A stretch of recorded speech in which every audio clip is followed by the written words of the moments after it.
right, y'all. Welcome in. Welcome in. We're going to kick the day off by doing a little bit of reacting. Thank you to Bean for making use of the Discord React content channel and submitting this video from Baylor Lord. Boom, right here. You can see it on YouTube. We'll give him a subscribe even before we watch it. We'll give them a thumbs up after, though. But we're going to make use of their content, so the least we could do is hit them with the subscription before we jump in. But this is an STS2 tier list for every Niao Relic. And I'm really curious about this because we were talking a little bit earlier, but I feel like I definitely have distinct preferences when it comes to relics. And I definitely bypass certain relics without even thinking. I'm curious to see which relics I never take. Are going to be up there at the top of the list. And then I'm likewise very curious if there are any of the relics that I snap choose that are like, you know, bottom tier or something like that. So let's get into it. We need browser audio is what we need. Let me make sure you guys have that. Bam.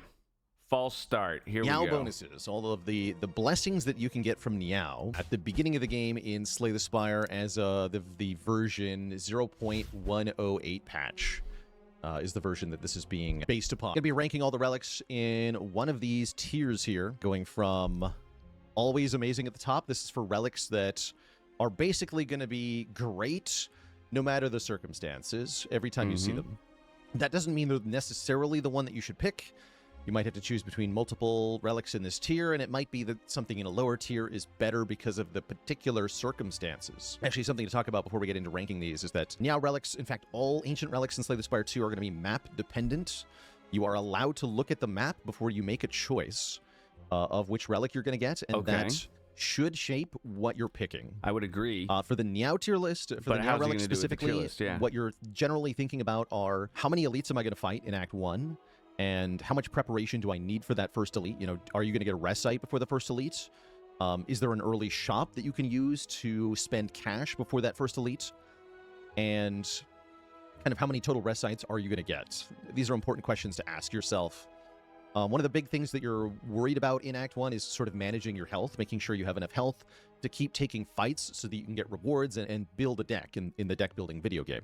So for that reason, now bonuses that give you immediate power or that let you perform better in the first few combats, especially the easy pool combats, without having to go to a shop or anything. Anything that improves your matchup in that very first fight is valuable because it can save you significant health right away.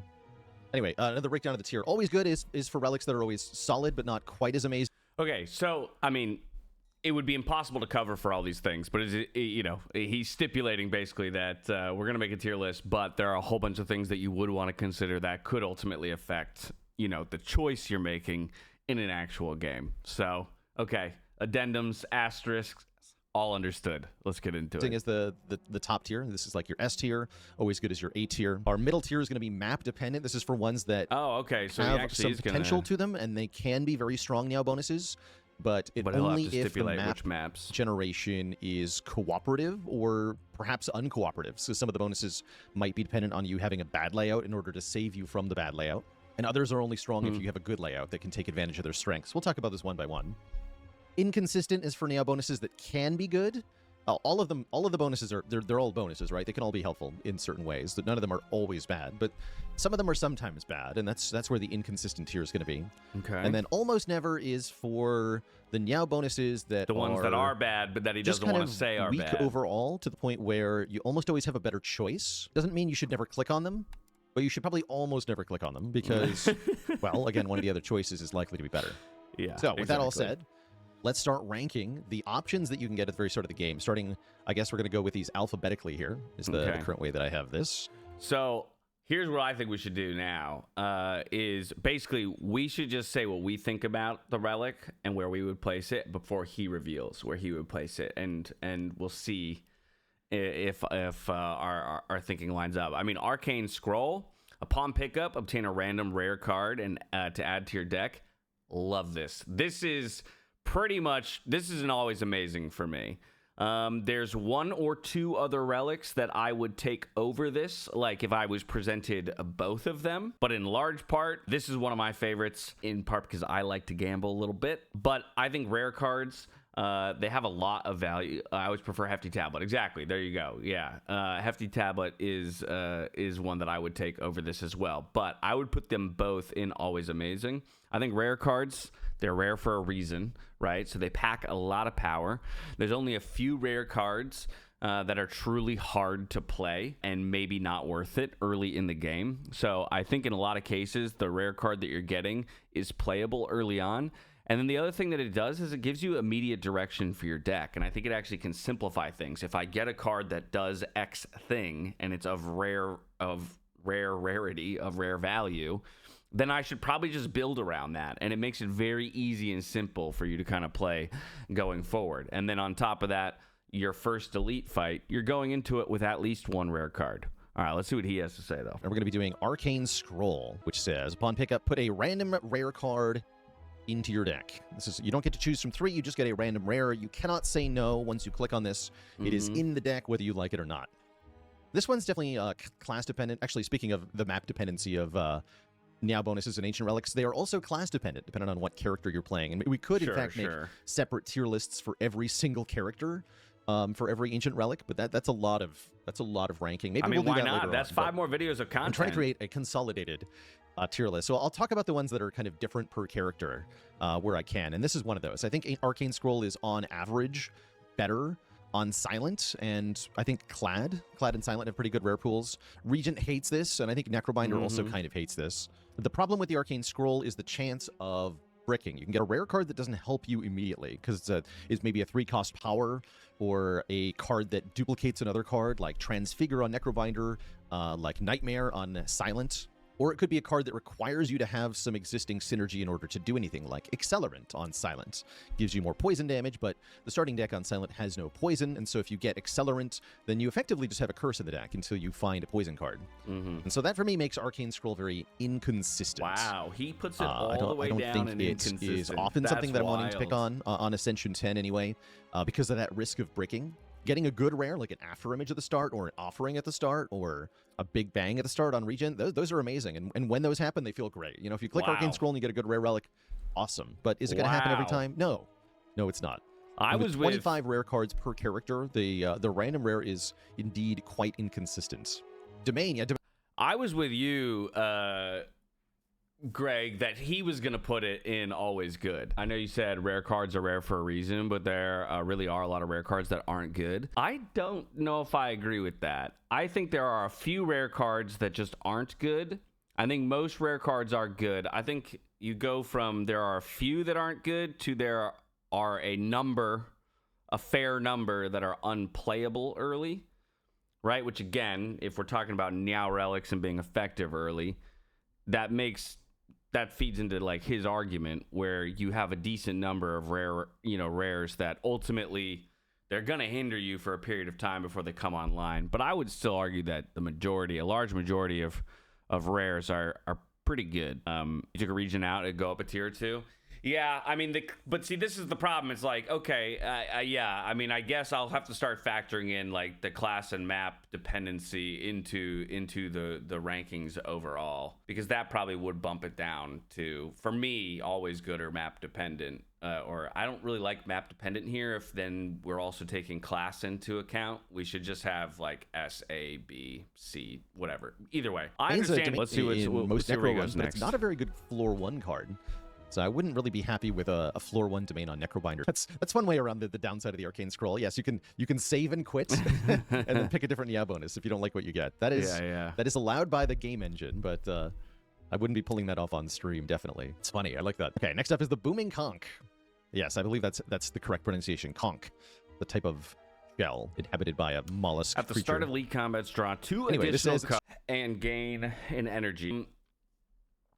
I would put this probably in always good. There's really no reason why you wouldn't ever want additional cards and energy against elites. They're your most difficult fights early on. It enables you to go through more elites if you have the option of going through a pathway of 3 or 4 versus 1 or 2 or something like that.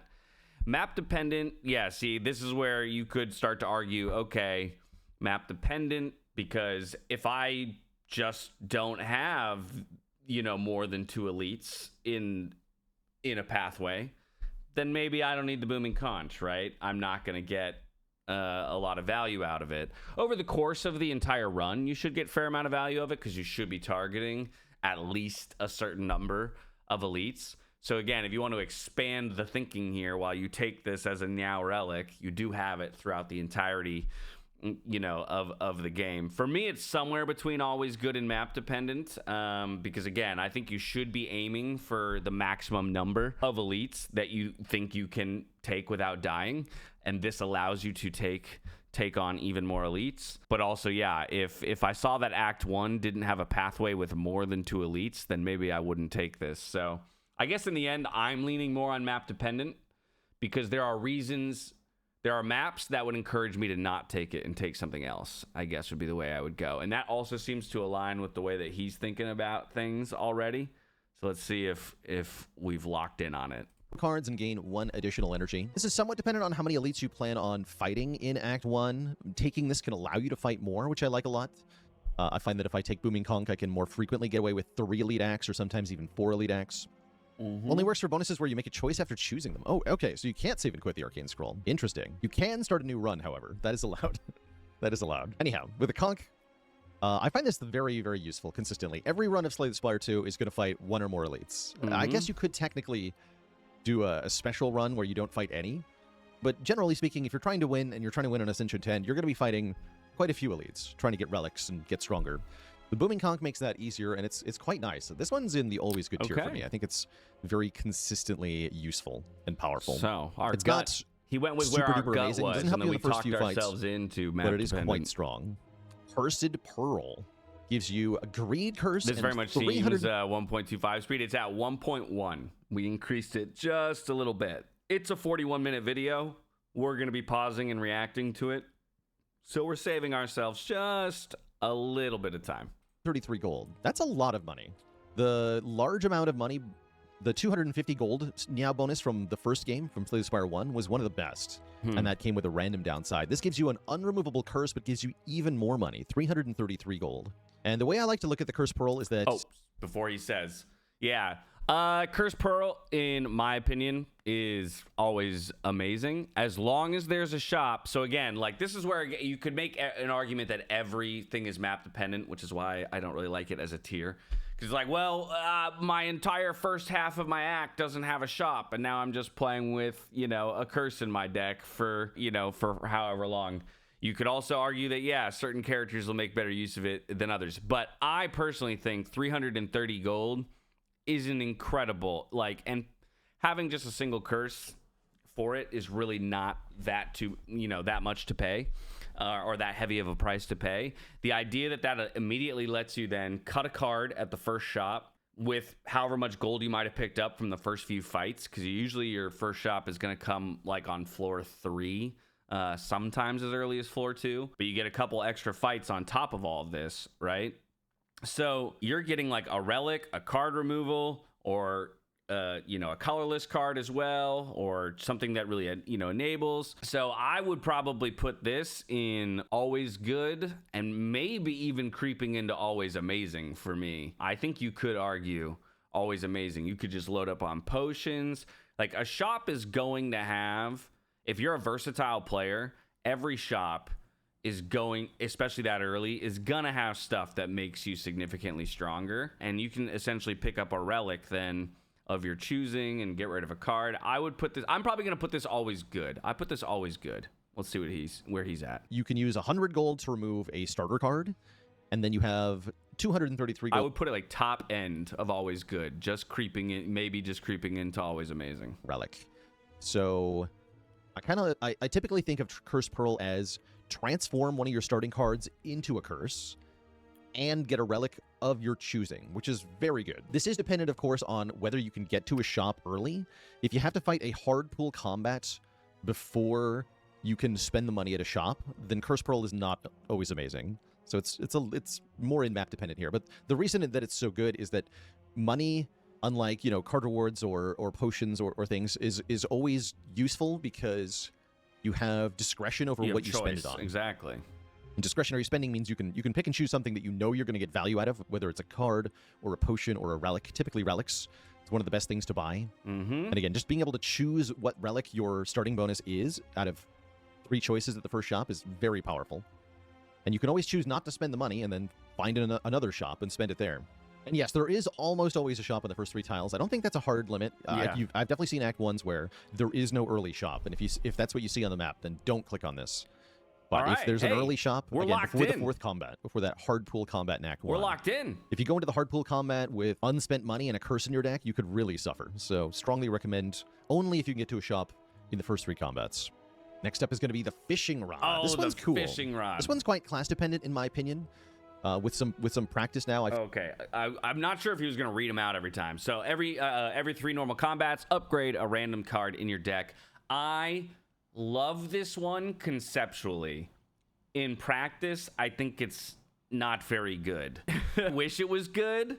I love the idea of playing this card. I don't think it's very good in the end. I think there's maybe a couple characters you could argue it's decent on. Like, I could actually see an Ironclad being okay with this, where you're kind of just going, okay, I'm going to keep my strikes in the deck. I'm just going to hit things hard, get through fights, hit things harder, you know. So it might be good on a Clad.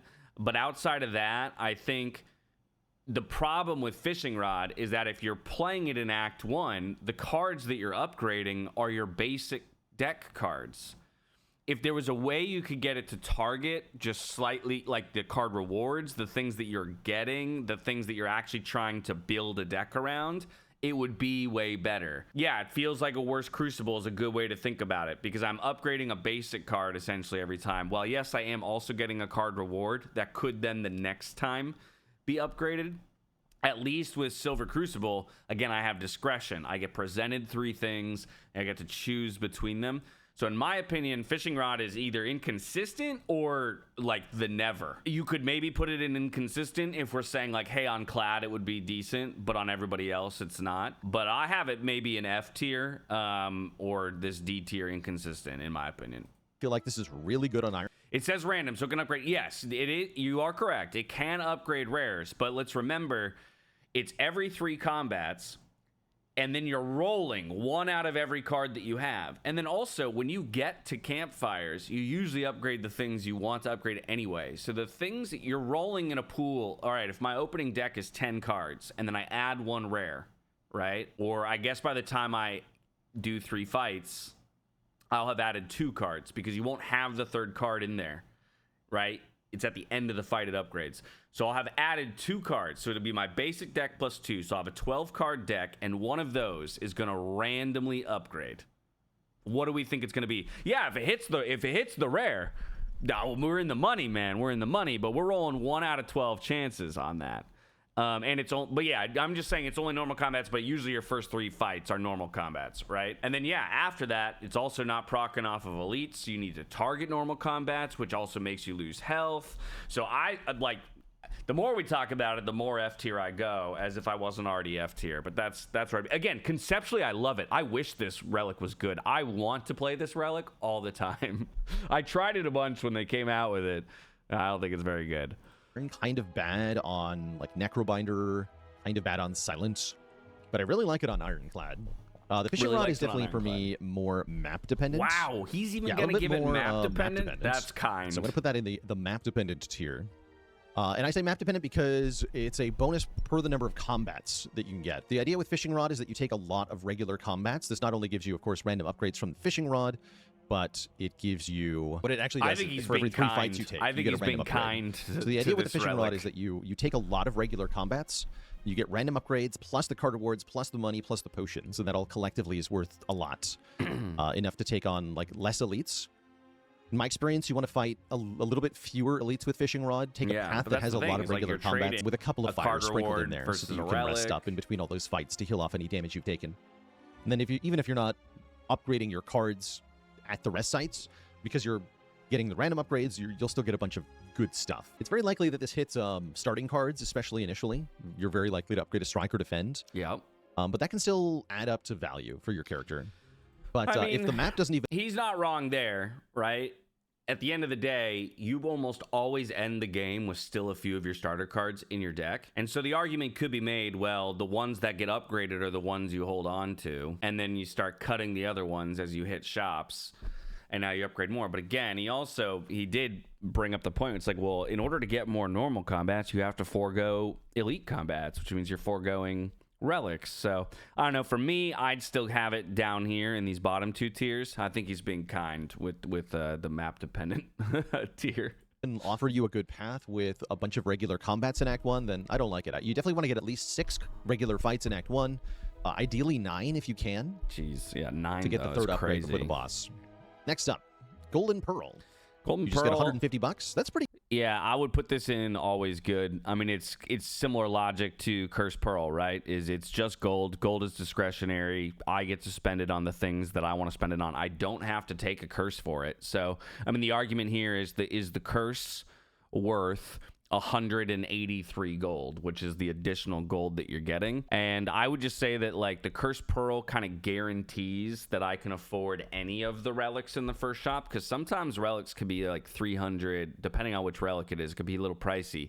So Golden Pearl doesn't necessarily guarantee you, like, being able to buy each of the relics or, like, one of the 3 relics presented. So I would put this probably... I put Cursed Pearl in always good. I would put Golden Pearl in always good. I would have Cursed Pearl at the top, and I would have Golden Pearl over here somewhere. Good.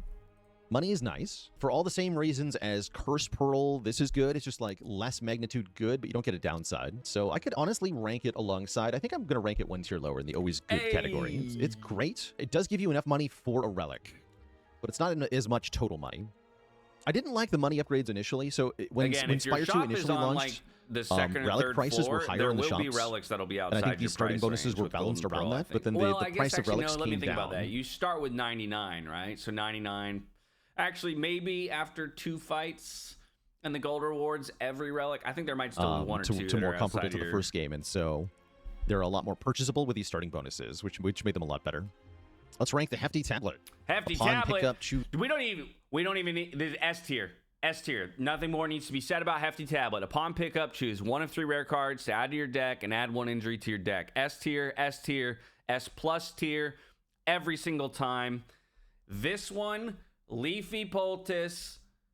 He's probably not going to think Leafy Poultice is S plus tier, but this one, Leafy Poultice and Silken Tress. I will snap take those 3 every day of the week. So that's my thoughts.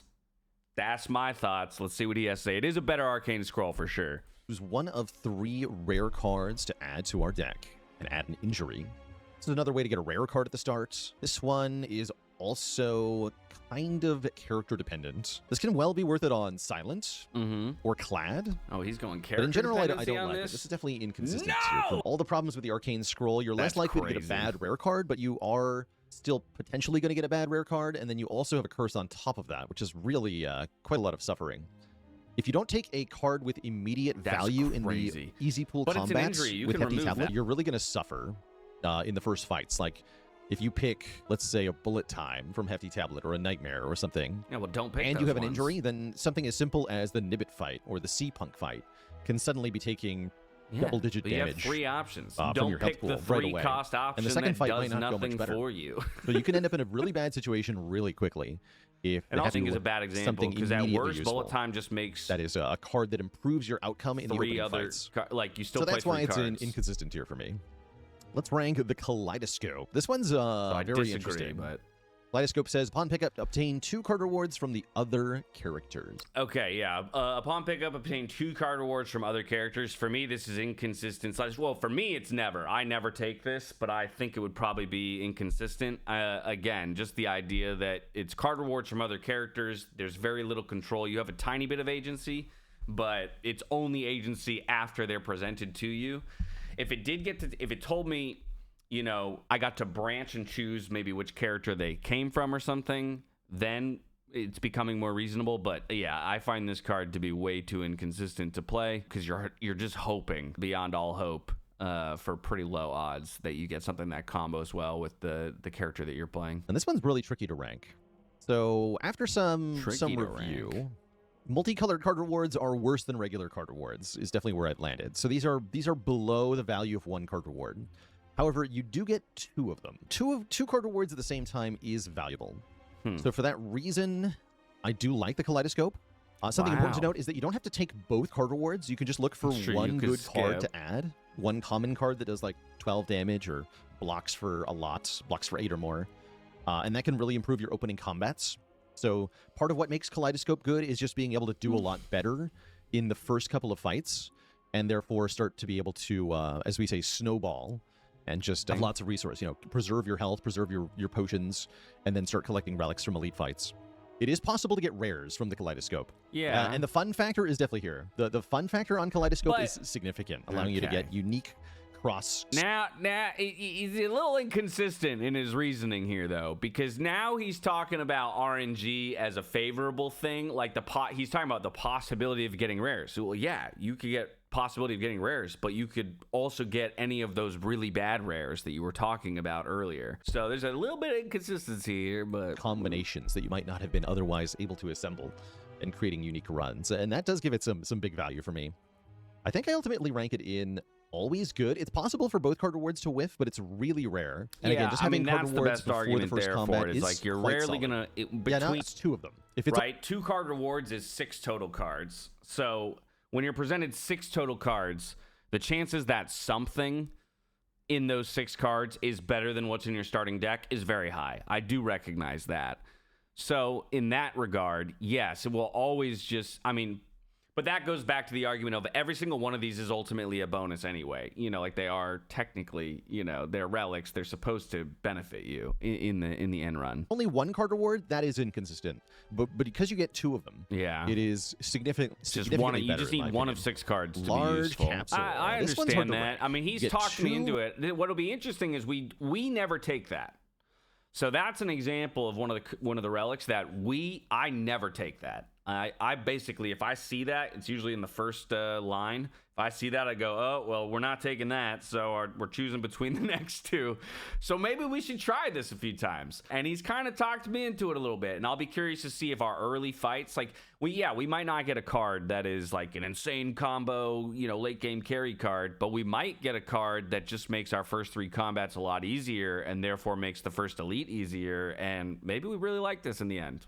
I'll be curious. We'll give that a shot today, maybe, if we see it. Relics. But you also get 1 additional strike and 1 additional defense. This is a big upside paired with a big depth. Okay, yeah. I take this a lot. Large capsule I take a lot, but that's just because I think relics have an insane amount of power. And yes, you can whiff, right? 100%. This goes into that category of whiffing. I could also argue character dependent, because there are some characters that can utilize a wider range of relics than others, right? Where, like, if I get target dummy on some characters, it's like, Jesus, like, that's pretty much useless. Like, it'll be useful early, I guess. So maybe a bad example, because in the early game, actually, target dummy's pretty good. But, like, ultimately, I would never want to be striking on this character like Defect or maybe Necro later in the game, and I'd want to cut all those cards, so it might feel dead, kind of a thing. But I think it's rare that you're going to get both relics being unhelpful. At the very least, one of them will be, so it's hard to whiff. Additional strike and defend, though, can be sneaky big downside, just because of deck bloat and the idea that those cards really are not good, And so making each hand cycle, each deck shuffle take that much longer, each good card takes that much longer to get to on average. You could ultimately argue that if you whiff on a relic, plus having the extra cards, like, it's probably, honestly, this probably belongs in, like, inconsistent or character dependent. I almost always take it, so I want to put it in always amazing, because I think 2 relics is rarely bad. I'm really curious here. On side. It's hard not to describe this one as inconsistent. The problem I'm having here is that this is inconsistent and it's good. Yeah. That's the problem with large capsule. Okay. I think it is also a bit character dependent. Depending on how much you hate having an additional strike in your deck. Silent and Ironclad really don't mind. Mm-hmm. Regent and Necrobinder really do mind. So I think this is a better start on Clad and and silent. Okay. But it's also, even then, it's So a little agree. bit inconsistent. We're pretty locked and I mean in that there. in multiple ways. So the additional strike and defend, I've noticed, leads you to be much more likely to get really weird draws in your first fights. That's true. That's a really good point. You're way more likely to end up with like 5 defends in a draw because you actually have that many defends now, right? So, or even just like 1 strike and 4 defends happens way more often once you take large capsule, where without large capsule, your early fights are typically, 2 strikes, 3 defends, and then, 3 strikes, 2 defends in my next hand, whatever. And that draw where you get 4 defends when the enemy's not attacking, or you get a hand of 5 strikes. Those don't happen often, but they happen way more often when you click on this. It's also possible for the relics that you get to not be helpful. You can get like Juzu Bracelet plus Unceasing Top, or something equally useless. Those are terrible. Right off the bat, in which case you're in a really bad spot right away. But if you get good relics, then this will snowball very quickly and be very good. Yep. So if you get an egg relic or just any output relic like Forge It. So by the way, this is why I don't really like inconsistent being a tier, because like we could talk our way into pretty much anything being inconsistent. I just don't think it's a good tier label personally. Unscales, Mercury Hourglass, anything like that, like you're suddenly doing very well right away. Yeah, you might get Vajra Smoothstone, and then all of your cards are 1 better, and that's quite good. Yeah. So I'm not sure where to rank this. It's somewhere between always good and inconsistent. I think I have to put it at the top of inconsistent with like a big asterisk saying, wait, large capsule is actually pretty good. But it's between always but only good on some and of the characters. Inconsistent. This is definitely one that I would rank differently by character. Next up, let's rank the Lava Rock. You get 2 random relics. The more we go, the more this feels like we need to do this for each character. I mean, I kind of agree, which, hey, that gives us content for the future. We'll watch this video, and then maybe we make 5 tier lists of our own over the coming weeks, and we do it character dependent or something like that. We'll see. Okay. Just like the large capsule. Oh, Lava Rock. Okay, Lava Rock. Act 1, boss drops 2 relics. This, in my opinion, is probably map dependent or inconsistent. It's probably in this like 3rd or 4th tier, whatever you want to call them, because it's so much deferred power. You're basically, so you're not hurting yourself actively, right? You're not adding a card to your deck, but you're also not making yourself stronger at all until you clear Act 1. So you're just going in to the map, entirely vanilla until you can clear the Act 1 boss. So I could make the argument that it's map dependent. I just need to be confident that I have a good pathway that, that gets me to the Act 1 boss in a killable fashion. And then I get a great benefit. 2 relics with no deficit incurred at that point. No curse, no extra strikes or defends or anything like that. But the price I paid was having no power for the entirety of the act. So, and then we can always go to the argument of you could whiff on the relics, this, that, the other thing, which is very true. But then we could make the argument that you should always avoid elite fights because you can whiff on relics. So, again, I just it's like we should just set a value for the, the average relic value is good. This is good. But I would probably put this in map dependent / inconsistent. But the downside is... What's interesting, though, is I never take this. I think I've only taken this card or this relic once in my life. So by that, just like anecdotally, maybe this should be an F tier for me. Different. You don't get these relics until after you beat the Act 1 boss, which makes snowballing more difficult, right? The whole idea behind Large Capsule is that you can use those relics to leverage for power right away so that you can get more relics from elites in Act 1. But I think overall the Lava Rock is kind of good. Yeah, if you can survive your Act 1, this is quite good. So I found this to be quite good on characters who don't need immediate output to do well. I think this is kind of bad on Regent and Necrobinder and quite good on like Silent and Ironclad. Ironclad likes this too. But again, it's all dependent on you being able to survive Act 1. I think that does make it map dependent. So map dependent, yeah. I think Lava Rock is quite good, and I really enjoy the runs where I take it, but if you need immediate output to solve like forced elites, or if you can take a much better path with a better bonus, then you should consider that instead.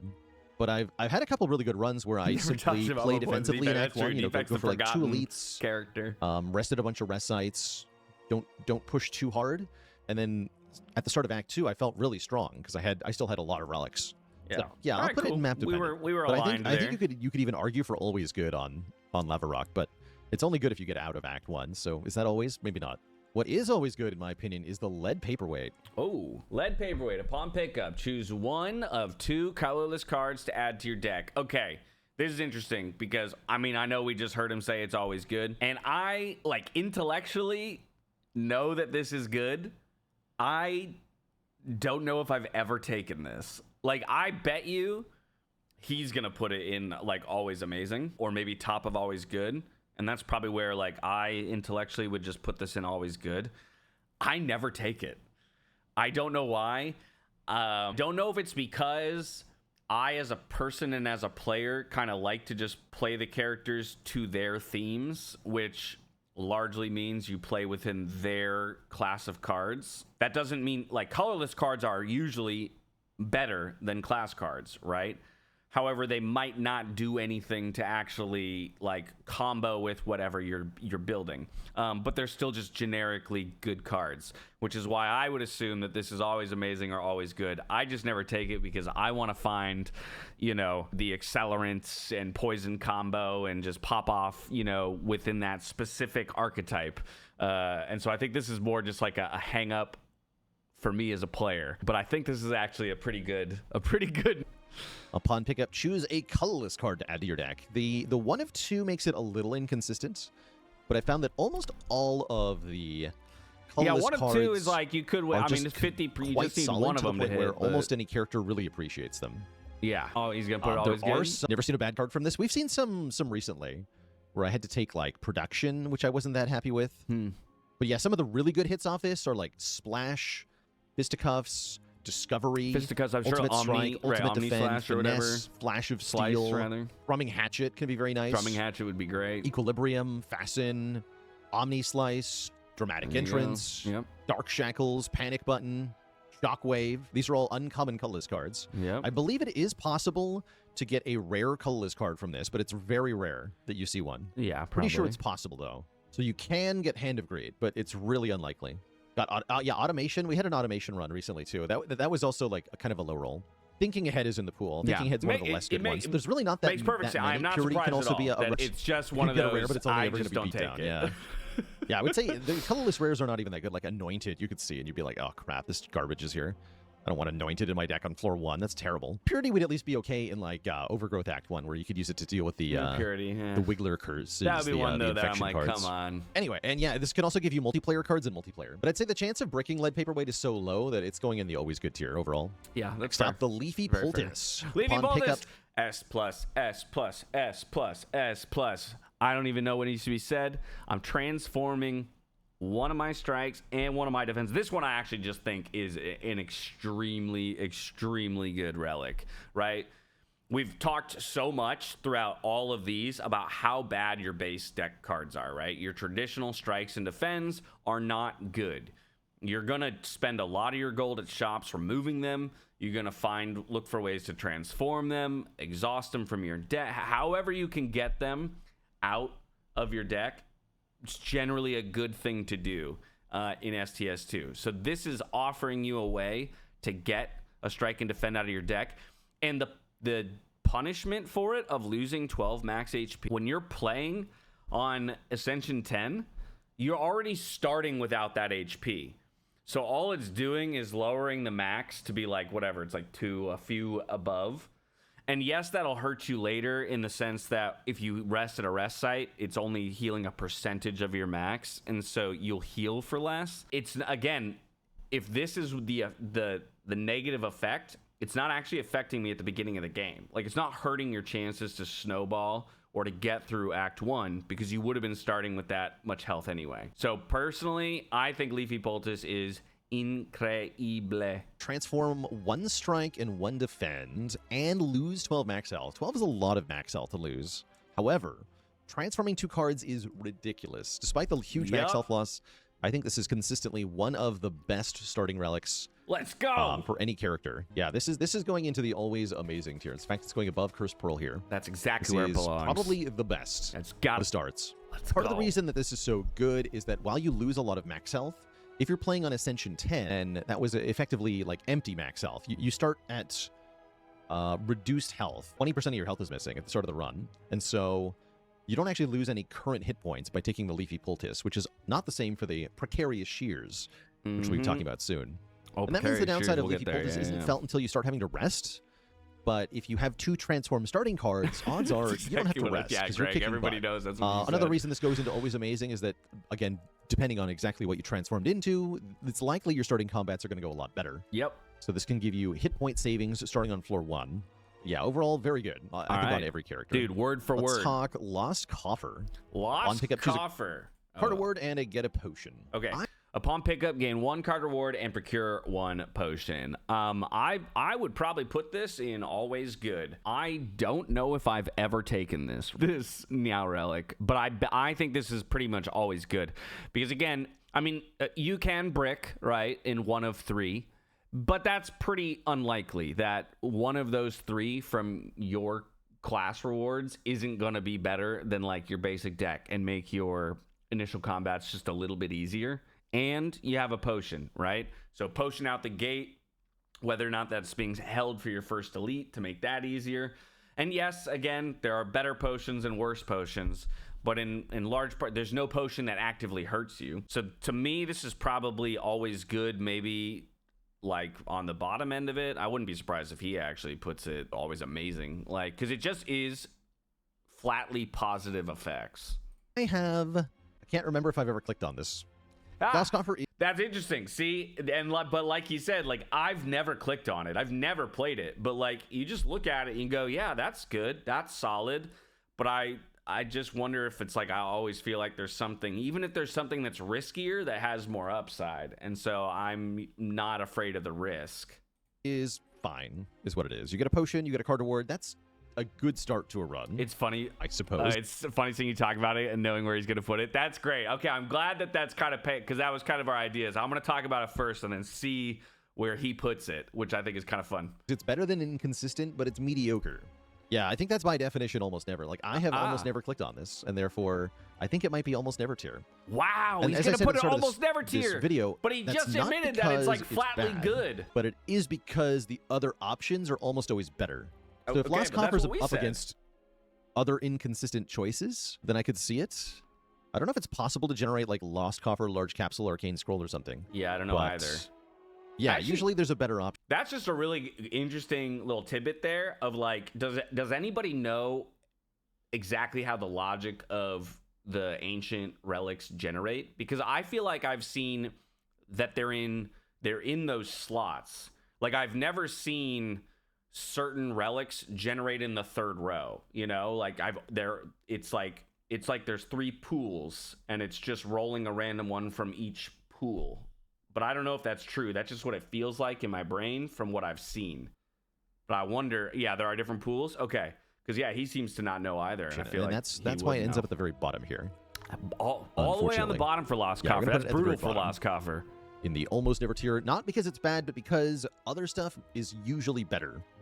And that's all right. It's like yeah, that's interesting to me. Like I don't know if I agree with the logic of how it landed in almost never after we just talked about how it's kind of like flatly good and better. Like it's better than other things, but it's generally worse than something else you're presented, and that's why it's almost never and why I never take it. I don't know. It's like yeah, something has got to be the worst just by virtue of everything else being better, and that's kind of where Lost Coffer feels to me. Okay.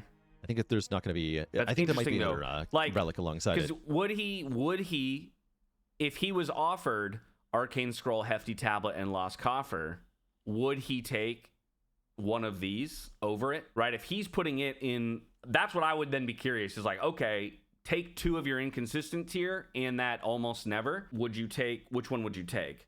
And I guess if you're arguing, well, I would still take Hefty Tablet or Arcane Scroll over it, then you can put it in almost never. That might be the better way to logic your way into where you're going to put it. But either way, he throws it in almost never. I never take it, so I can't really argue with that fact, but I can kind of argue that it's maybe deserves to be higher up on the tier list still. Massive Scroll. I didn't know this existed until now. This one is a multiplayer card. Multiplayer only Meow Relic that says choose 1 of 3 multiplayer cards to add to your deck.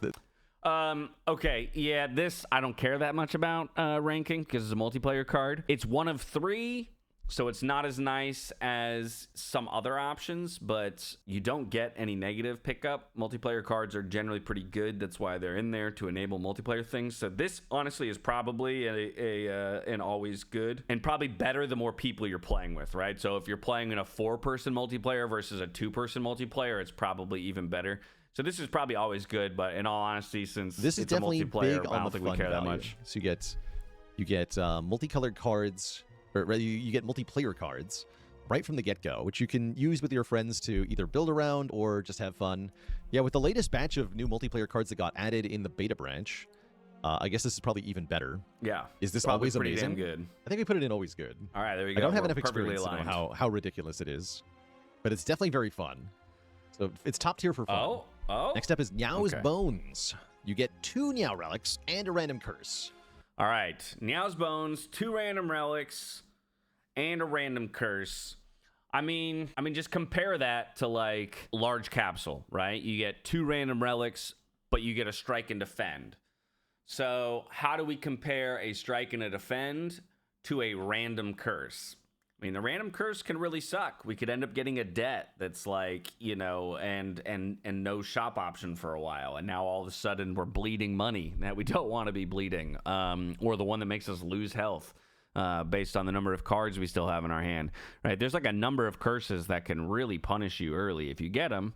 There's also a few that don't hurt at all, or not really. So I would say this is pretty inconsistent right alongside large capsule. I guess the argument is it's 2 relics for only 1 kind of bad. Like, a curse is definitely worse than a strike or a defend, don't get me wrong, but actually 2 strike, like 2 of or 1 strike and 1 defend, more starter bloat, that actually, like, I might take a curse over both of those, to be honest, and just accept, okay, 1 card won't be playable, but I'm not playing every card in every hand anyway. It is just that gamble of the randomness of the curse.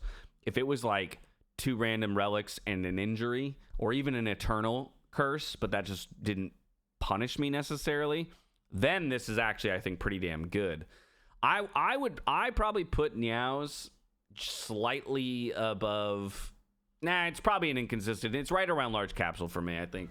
This is, by definition, very inconsistent. Yeah. This one's crazy. I think this is our closest equivalent to a boss swap in Slay the Spire 2.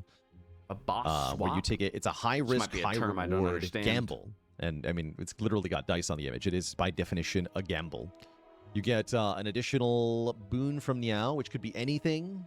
The boons that you get may or may not be the same as the other options that you have being given to you. Problematically, some of the other Niao bonuses give you curses, right? Does chat know for I didn't think about that, but we've actually seen that happen before, and he raises a good point. That might actually push it even like below. That probably puts it below large capsule. The fact that you do get a curse just for picking this, and then you can get a Niao relic that incurs another curse. Now, that's pretty low roll, but you can do that, and then you can end up with 2 curses right out the gate, and that's pretty bad. So, yeah, I would put this in inconsistent for sure with that argument, for sure. Curse maxing, exactly. In SCS 1, when you killed an act boss, you were given the option of 3 relics compared to the Ancient Rewards now, and one of the starting Niao bonuses was to swap your starter relic for a random boss relic. Got it. There you go. We're learning. We gotta, know our history, where we came from here as SCS 2 players. Can this give you Cursed Pearl and Hefty Tablet such that you start with 3 curses, one of which is eternal? Unanimous yeses. Yes, this can give you 3 curses at the start of the run. Yeah, so that's kind of awful, right? That's really bad. You could lose to the first fight if you got it bad enough, I guess. Chances of that happening are definitely insanely low. That's technically true of boss swap in Which is Spire why, 1. it's probably still inconsistent never, but when I'm doing Ascension 10 runs, if I'm on a win streak, this thing is terrifying to me. I am way too scared to click on this. Maybe I just need to try it more, but I'm really scared of the Niao's Bones. Next up is Niao's Talisman. This thing I like quite a bit. You upgrade 1 strike, 1 defend. So he's already tipped his cap by saying he kind of likes it before saying what it does. But yeah, upgrade 1 of your strikes and 1 of your defense. What's interesting is I never take this, but I actually think this is like pretty good. You could honestly maybe put it in always good.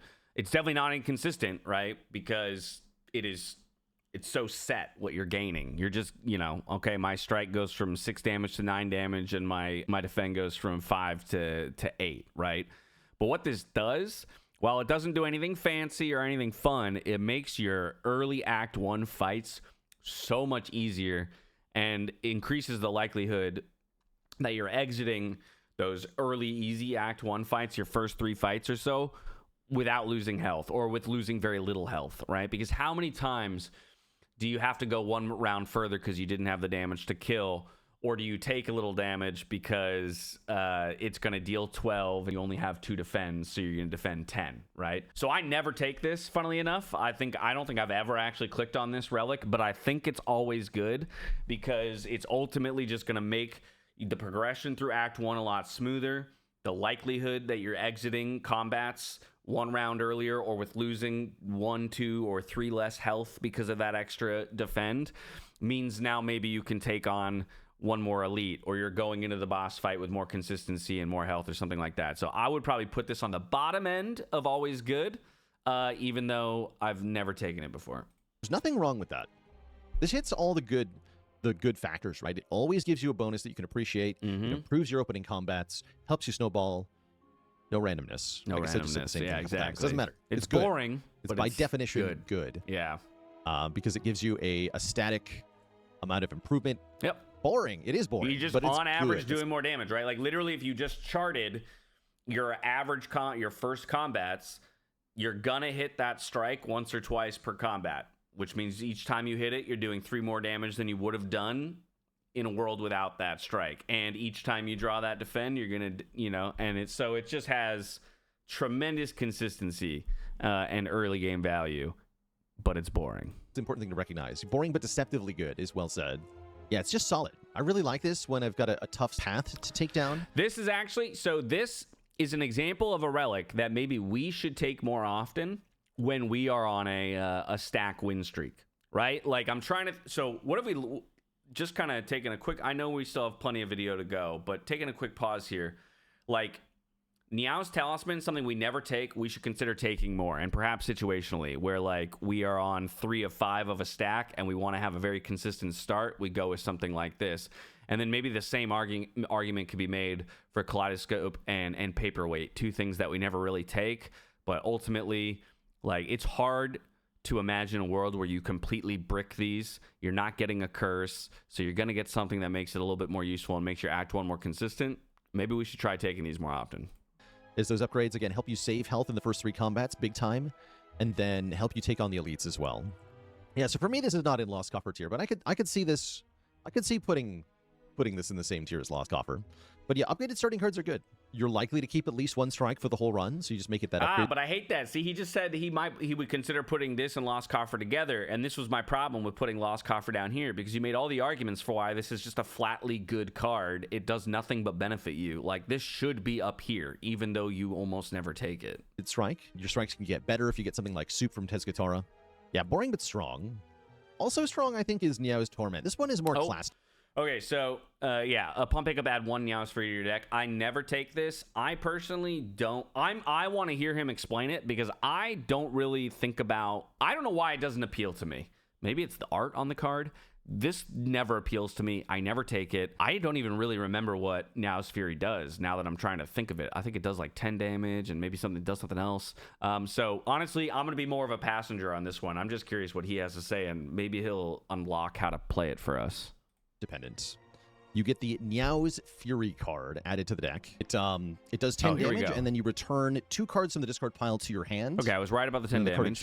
I mean, so deal 10. It's just a much better strike, right? You're just taking a strike it's almost double damage on a strike, and then it returns cards to your hand. So I could actually see this being very useful. It does exhaust after you play it. I bet you this is pretty consistent. It's just going to increase your overall damage output in early combats, and you have discretion of bringing back what you need. So you're in a turn where you drew a bunch of strikes, but he's going to hit for 12 and you can't kill. You use this to hit, and then you bring back 2 defends, and now you've saved a lot of health. Or, vice versa. It's the, you could kill if you had more strikes, and this is in your hand. Boom, you hit, you pull strikes back, and you kill. So I bet you this is actually pretty solid performing card. I just never take it. You get 2 cards from the discard pile back. Upgrades to deal 14, get 3 cards back. Still exhausts. So it's a one-time use card. But it's a pretty good card. I think Torment is better for characters with more 0-cost cards. So I like it on Regent quite a bit. I like it on Defect just so you pull a lot. Things back. It's just good damage on Ironclad. Necrobinder, I think, likes it the least, but still does appreciate a 10 damage card. Yeah, good with Bodyguard on Necro. I think this is always good. I think this is a solid card to me. that will help you in the opening combats and can be relevant for the whole run. It's not amazing, but it is good. Helps you snowball, which is definitely valuable. I could like it on Silent too, right? With Silent, you can use this to fetch Sly cards back into your hand and then discard them with stuff that you have. So you can get back things like Reflex or Tactician or Untouchable. Seems like there's a lot of potential. New Leaf. Upon pickup, transform a card. All right, New Leaf. Upon pickup, transform one card. If we follow the same logic we have for Leafy Poultice for New Leaf, this should be top of Always Good or in Always Amazing. Now, the one argument you could make is that since you're only transforming one card, like up here, you're transforming two. One might be dead, but the chances of both being dead are pretty unlikely. And at the very least, you're still, removing a strike and a defend in a sense. Over here, you don't incur the deficit of losing the max HP, but one transformation could brick, could be totally useless, could be really great. I bet you, I would put this in Always Amazing. What's funny is comparatively, if I was offered both, I would take Leafy Poultice. Because I want the double transform, even though I lose the max HP. So for me, it's below Leafy Poultice, but I don't mind the transformations. It's almost impossible for a strike or a defend to be transformed into something worse. It could be something kind of unplayable initially, so that would be what's classified as worse, like a 3-cost card that you can't really play in your early fights. But yeah, this isn't Always Amazing for me. This one's also just good. Yeah. Not 2 transforms like Leafy Poultice. It is good. Okay, it's another so always good tier ranking. Good. Yeah, the no downside part is very nice. See, like at the top of good. Top of good. You can put it below Conk. No, below Pearl. Okay. But it's good. Yeah, Fair enough. Is solid. Fair enough. Yeah. I usually transform a strike. Maybe on Ironclad, you could transform a defend sometimes. Or if you're in Overgrowth, you could transform a defend. But most characters, I think I'm transforming strike here. So turning a strike into a random card. Random card's better at the start of the game because you don't have anything in your deck yet. So you can kind of just take cards that go with the card you get, whatever that card might be. Agreed. Pretty good chance to give you a rare card, by the way. So why is Transform better than a card reward? Because you're getting a remove and a card at the same time. Correct. So a card reward gives you one card added to the deck, reward does give you choice of 3. Transform a card, you've removed a starting card and also added a card to the deck. That's just better. That is better. So even if you get something that's no good card-wise, you're not that much worse off because you don't have more total cards. And yeah, and again, better than Random Rare because, 5 strikes, 5 defends, neutralize Survivor, and a crappy rare is worse than 4 strikes, 5 defends, neutralize Survivor, and a crappy rare. Because you've removed a strike, you're still better off. And that rare card can eventually be good, but the strike will never be good. Next up is the Nutritious Oyster. You get 11 max health, which is also 11 max HP, which, yeah, he was about to say, I assume that you also then get that HP now, because when you increase your max, it heals you for that. So this is always good, in my opinion. It's just one of those things. It kind of fits in the Niao's Talisman category, where, like, you don't ever want to take it, because it's boring. It's boring. It's 11 health, and nothing else changes. It's pretty vanilla. But it's good. You just have more HP, which means that when you rest, you're also healing for more. So I think there's pretty much no argument. This is in the always good, kind of down in this realm. Than current health. That is useful. That is useful. This can be a nice little buffer for Act 1. Gets you more health every time you rest, essentially. This is also a bonus I don't think I've ever clicked on. Yep. And again, not because 11 max health is bad. Yep. But just because all the other options are better. So is he going to say almost never? Because what you're looking for in Slay the Spire is a way to perform better in combats, to avoid losing health to enemies, usually. And this doesn't help you do that. It just gives you more health to lose. But if you take it, you will be losing the health that you got, be assured, because you didn't take something that helped you lose health. That is true. So that's why, for me, it's in essentially almost never. Again, just like with Lost Copper, bad per se, but because essentially all the other options are we're making the same arguments about 11 health won't help you kill elites. Not really. Yeah, I just think 11 I do think Niao's Talisman is better than Nutritious Oyster, but not by much. Because he is correct. Silence. He is right that just by increasing your max HP, the only thing you're doing is saying, okay, I have more HP to lose, but having more HP does not help me lose less. It does let you heal more at rest sites, so assuming that you're going to rest a few times throughout an act or an entire playthrough, it does have more than just an 11 health heal. Like every heal beyond that, the additional percentage that you would get is tied to this as value. But if I just have an upgraded striker defend, I could also just not lose 11 HP, you know, and it kind of has the same value. But if this is here, this also should be up here. I do think it's worse than Niao's 6 Talisman. max health. That was terrible. 11 is actually kind of good. If Chosen Cheese were an ancient, if it was a Niao relic, it would be quite good. It'd be a lot better than Nutritious Oyster, that's for sure. Speaking of a lot better than Nutritious Oyster is File Holster. You get 1 potion. Holster, rather. Pick up, gain 1 potion slot, and procure 2 random potions. This is incredible. I never take it because I don't really like potions that much, just as a player. Even though I recognize that they're very good. But yeah, this is just flatly good. 1, increasing potion slots so that if you want to hold on to potion slots without having to discard, maybe you're flying through, you know, normal fights, no problem. Being able to bank potions is actually very helpful for the harder fights. So I think that's underrated.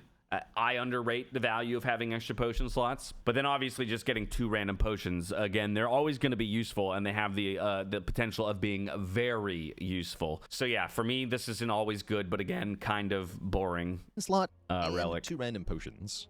So this is front loading that helps you snowball by allowing you to save health or overcome an early elite.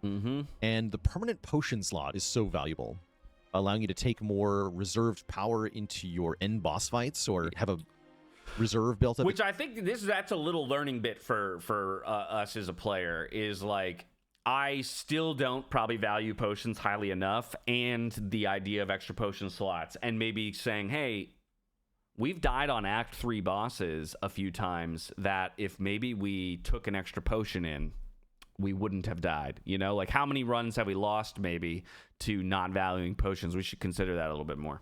Tackle elites or whatever. That potion slot's really nice. So I really like the Wow, File Holster. always amazing. I think it's actually a top tier starting bonus. Wow, here. even higher than I expected. I thought it was going in always good, but... On pickup, upgrade a card. Okay, on pickup, upgrade a card. This is interesting because you do take it in Act 1. So basically, your options for upgrades are like your unique starter cards. Like your... Not that it would be terrible to upgrade a striker or defend. Again, they just get flatly better by 50%, roughly. But then, you know, Niao's Talisman doing twice of that would be much better. But hey, on Silent, upgrading Neutralize and getting 2 rounds of weak on a 0-cost card and also increasing his damage by a little bit is a phenomenal upgrade, right? So that could have a lot of value early on. I think, again, it's just pretty it's flatly good. Maybe better on some characters than others who really like specific starting cards. Like Necro would love this on maybe Bodyguard. Yeah, I wouldn't mind this on Neutralize. Don't know if I care that much about having it on Bash, increasing the damage by 2 and adding 1 more vulnerable to it. I mean, it's not bad. Again, it's not bad. It's good. But am I taking this over other things? I could also see a world where he says, yeah, this is good, but I'm always taking something else over it and puts it down here. I think it's just kind of always good. It's probably at the bottom of always good. This is fine. This might be another one that goes in the almost every tier just by virtue of it's not that good. See. Good, but it's not always... It is always good, but you're just not going to take it. Character dependent. I think the best ones for this are Necrobinder, upgrade Bodyguard, very good. Bodyguard. Silent, upgrade Neutralize, quite good. Look at Defect, upgrade Dual Cast or Zap, are both pretty good. Dual Cast and Ironclad Zap. We didn't think, Bash. hey, that's actually not that bad. Defect! Regent, you're probably upgrading either Falling Star or Venerate. I don't like it on Regent that much. I don't like it on Regent. Regent does appreciate just being able to beat the opening combats more easily, so it's even good there. I guess it's an always good, because every character likes it. Hey, look at that. Okay. Helps you snowball, helps you have 1 more upgrade. Talisman, yeah, I would say Talisman is better. I would definitely say Talisman is better. I think Palmetter's like on the bottom of the always good tier. If I was ranking these just alphabetically by letter, I'd probably put it in C tier. But it's not map dependent. Same wavelength. And it's not inconsistent. It's neither of those things. It's just good. I like it more than Oyster usually. And Coffer, yeah, I would take it over Coffer and Oyster. So I think I'm going to put it in the bottom of always good tier. Okay. Next up, Precarious Shears.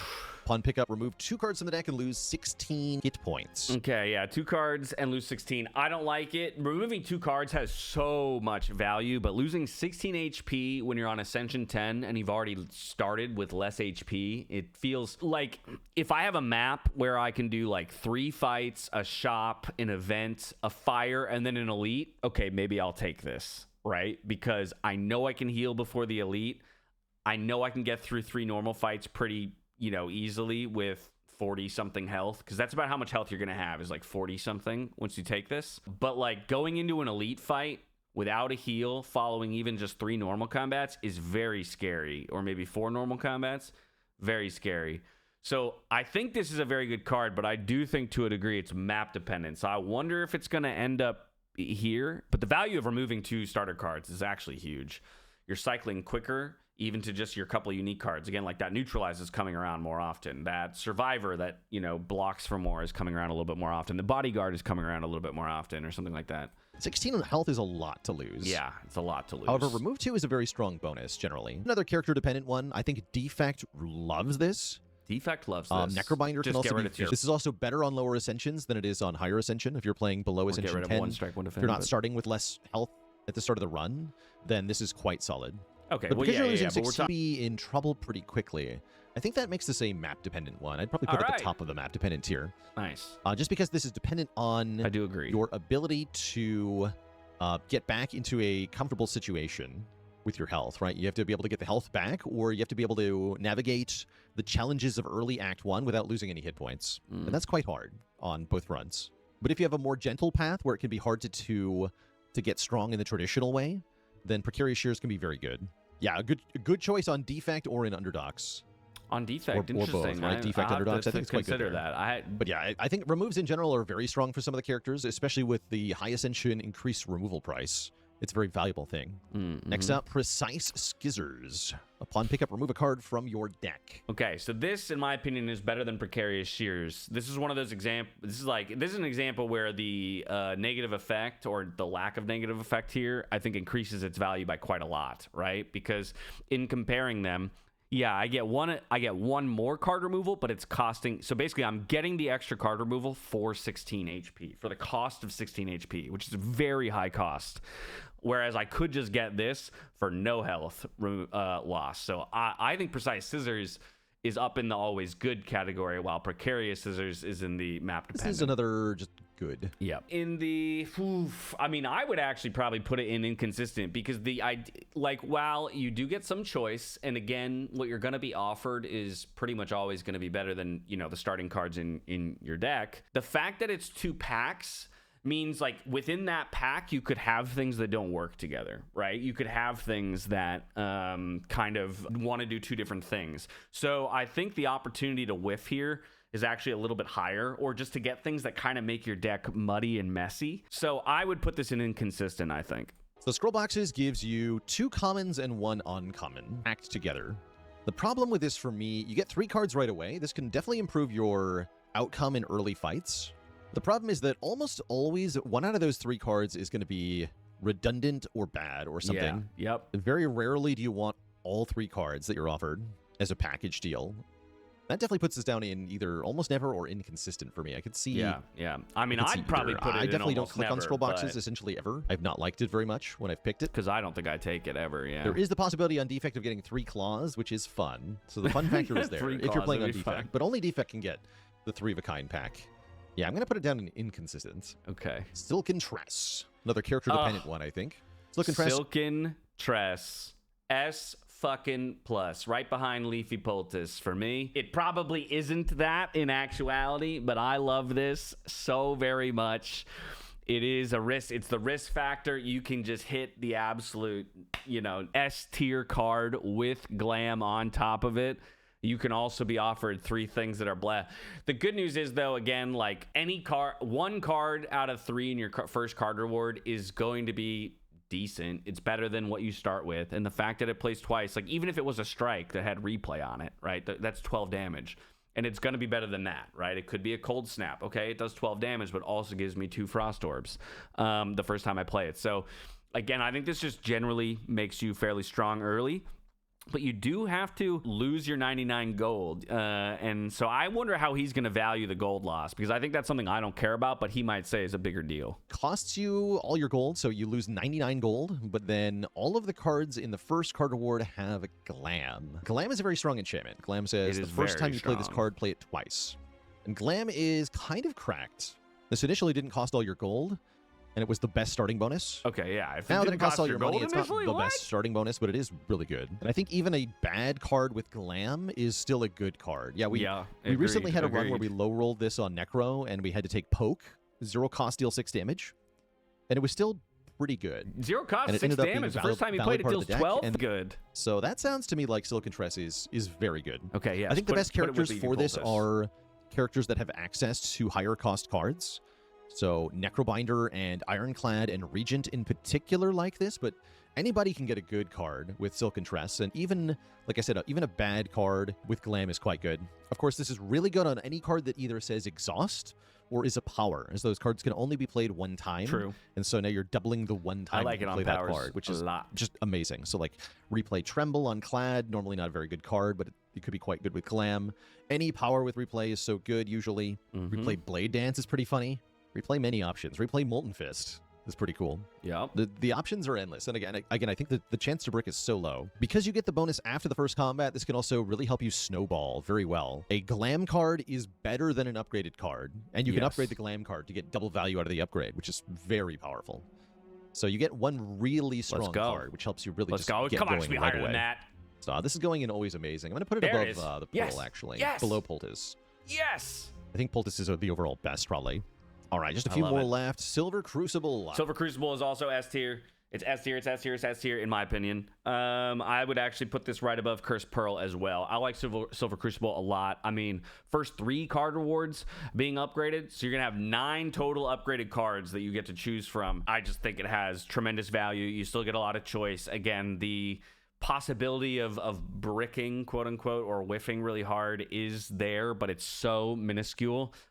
This is just good.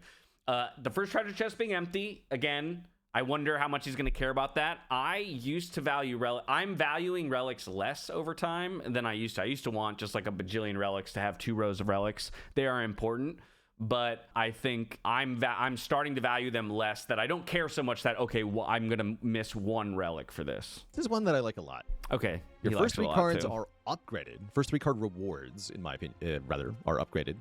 And your first treasure chest is completely empty. So that means no money and no relic. So you lose money and a relic in Act 1 to get 3 upgrades. And you get those upgrades faster. Money from so the snowball value chest, is there. But I like this in that it really helps you fight early elites. The biggest problem with Silver Crucible is that if your card rewards are not very exciting and you would otherwise want to skip them, then you're forced to either take a crappy card or lose out on value. But in practice, I haven't yet seen any situation where I didn't rare in Act one 1, of the 3 right? upgraded cards offered to me. Worse if it was like an Act 2 relic, and then I'm like being a little bit more picky. It's pretty hard to get 3 upgraded bad cards. Not impossible, but pretty hard. So the immediate value, allowing snowballing combined with the low chance of bricking, definitely puts this in Always Amazing for me. Yeah, this is another high ranker. Let's go. I think it's at the bottom of Always Amazing. Okay, I think this works on the cheese event. They might have fixed that. Our radar for top tier relics is pretty good. I did see a screenshot of somebody who had gotten a Glam card reward that was like Battle Trance versus Expectify versus Second Wind. That's actually, all of which do that would nothing be pretty terrible. So it is possible to completely brick. It is possible, but hopefully that doesn't happen. But yeah, it is possible to totally brick the Glam. All right, we're almost done here. 3 more relics. Small capsule on pickup. Obtain a random relic. This is just good. I mean, he was about to say it, I think. Again, you could roll something that doesn't really help you, and so maybe you argue there's an inconsistency factor to it, but there's no negative, there's no curse incurred. There's no negative element incurred to getting this, and a relic is not going to make you weaker. Right? It might not give you power immediately. It might just be an aubergine where you get more gold, so you can't, put it to use until you hit a shop or something like that. But even that is still good, technically. And so, yeah, I would imagine this is always good. It's probably down here where Scissors is, where you'd take a lot of other things over it. But if you were forced to take this, you wouldn't be mad. Good. It might be amazing, actually. Just a relic to start your run with no downside is great. If it's the fact that he would maybe put it in amazing surprises me. If it's a relic that has a per floor effect, you get maximum value. That's true. It's actually hard not to put this in Always Amazing. Wow. It's just a relic. Everybody loves relics. I'll put it below the Crucible. I think it's great. Okay. Maybe we should consider taking that more often. A little bit character dependent. Some characters want lots of relics more than others. I think Clad wants lots of relics. Yeah. Silent can benefit from a lot of relics. There's definitely a good number of relics that don't do anything right away. Juzu Bracelet, Unceasing Top, Furia. But the number of hits vastly exceeds the number of misses. I think relics in general are very good. Inspire too. All right. Let's rank the Stone Humidifier. This one's kind of hard to rank. I have not done very many Stone Humidifier runs. Seen it, really. This one's also another character-dependent one. Rest at a rest he's site, raise your max health by 5. All right. Yeah, I feel like, I mean, again, this is actually probably in bottom of always good because you are going to rest a few times throughout a run, most likely, unless you just get an absolutely insane run. So in most cases, fine, I'm going to rest, but also raise my max HP, gives me an extra 5 heal, plus making future heals more valuable. But again, it's kind of uninspired because it doesn't, gaining health does not help me not lose health, right? It doesn't actually make me stronger, just makes me more durable. So maybe I live one more round on the final boss, and that's what wins the run for me. That would be the argument, is like you get to a point where, hey, I can survive that extra hit, and now I'm more powerful. I can deal more damage because I earned an extra turn. But outside of that, there's not really a great argument for just having more health, which is why Nutritious Oyster is down here. So, I mean, personally, I would put it in. I don't think I've ever taken it. So, and I don't think like it's amazing. Nutritious but it's Oyster, not bad. except you get an ongoing bonus rather than a one-time bonus. It gives you 5 more hit points when you rest. Like you heal for 5 more is one way to look at it. And then each future rest is worth even more. Very good if you get tent, but there's no way to know that you're going to get tent. When you have to click on this, tent, so you can't amazing. Have tent first. Yeah, but it's a relic dependent on another relic. Quite how good it is. It's definitely going to be, I think, a map dependent. You know, the number of rest sites map you get dependent, offered, sure, yeah. kind of determines if the you've got value here. 6 rest so sites I guess in this a goes row, in map 4, I here. guess, in a row that you can hit. But I'll be honest, I don't know that I have enough experience with this thing to rank it properly. I've heard from other players that this can be quite good on defect as a way to like tank your way through the hallway fights and then build a deck that beats boss fights. That's interesting. Kind of like cheat your way through the game with that. I'm sure there's some way to give it good value on like Ironclad as well. But yeah, any character who's resting a lot because you're taking a lot of damage has the potential to benefit from this. Yep. Of course, resting too much can cost you the run by not getting you any upgrades, but I think it can still be good. Where are you putting it? Wow. Okay, that's fine. And then likely sharing that here is, of course, the by definition map-dependent relic, the wing boots. Yeah. What the wing boots fundamentally... Well, he already tipped his cap to it. I mean, it has to go here because this only has value it has value in 2 ways, right? So it has value in letting you like pre-plot a very specific path, but it also can get you out of dodge, right? If you like, it allows you to maybe target a whole bunch of elites, but then if you're really low health, you can jump somewhere else. I've taken it a few times. It's very fun, but again, the more I've played with it, the less I've liked it, and the more I lean towards just taking other things that have value. But again, he's right. It's just map dependent at the end of the day. What you do is travel around the map without having to worry about the connections between nodes. So you can take a path that is unrestricted. It's going to allow you to fight more elites or visit more rest sites. Those are usually what I'm trying to do with my wing boots, but whatever definitely it is, you need to be able to use the wing boots to get a more valuable path in order for the wing boots to make a good Act 1 pick. So it's definitely going in the map-dependent tier here, for sure. For sure. There you have it. So what I like to do with this is like get 2 upgrades in a row in Act 1 and then fight 4 elites or something, which can be quite nice. Yeah, upgrade, and then 4 elites. And that's, again, depending on the map, that can really pay off. Yep. I've also found value in saving a charge for Act 3, where you may want to visit additional shops. If you get the Parasol from Baku or the Signet Ring from Nonu Pepe, then having a Wing Boots charge held over from Act 1 can really pay off. All right, that is every Meow bonus ranked here, from an almost never to always amazing. Let me know in the comments below what you think, if you agree or disagree with the ranking on any particular relic, or let me know what your favorite Meow relic is. All right. Well, we don't have to let them know in the comments because we let them know throughout this video ourselves. But huge shout out to Baylor Lord. That's our first Baylor Lord video that we've taken a look at, and that was amazing perspective. I think he's changed my mind on a couple of these relics that I'm really curious now to give more of a second thought to when we play, but definitely maybe still disagree with him in a few places. But I thought this was a really valuable learning experience. So thank you to Bean as well for submitting this video into the React Content channel. Make sure you guys go give Baylor Lord a like, a subscription if you don't mind. Try to spread the love and share that with him, other Slay the Spire creators. Love to see it. All right, y'all. That's the React content in the books. Let's maybe get into some Slay the Spire ourselves, huh? See if we can put some of this to use.